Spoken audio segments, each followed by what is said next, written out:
And చాలా మంది ఏం చేస్తారు అంటే అసలు ఇంటర్వ్యూ టెక్నికల్ రౌండ్స్ ఇవన్నీ కంప్లీట్ అవ్వక ముందే శాలరీ నెగోషియేషన్కి వస్తారు అనమాట.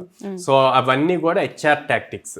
సో అట్లాంటి టాక్టిక్స్ జరగకుండా ముందే వీళ్ళు అంటే ప్రిపేర్డ్గా ఉండాలి. ఆ ప్రిపేర్డ్గా ఉన్నప్పుడు ఏమవుతుందంటే ఆ రౌండ్స్ అవుతూ ఉంటే వీళ్ళకి ఒక క్లారిటీ వస్తూ ఉంటుంది.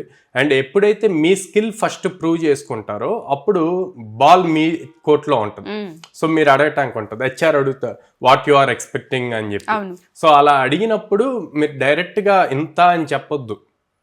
సో ఇంత ఫిగర్ అని చెప్పొద్దు, as per my skill set and as per market. So ఎంత ఉంది కమ్యూనికేషన్ అలా ఉండాలి. అండ్ హెచ్ఆర్ ఇంకో పాయింట్ అడుగుతా, what is ever current CTC అని అడుగుతా. ఆ కరెంట్ సిటీసీ కూడా మాక్సిమం చెప్పకుండా డ్రాగ్ చేయాలి. ఎందుకంటే కరెంట్ సిటీసీ చెప్పారు అంటే గనక దాని మీద నెగోషియేషన్ చేస్తారు.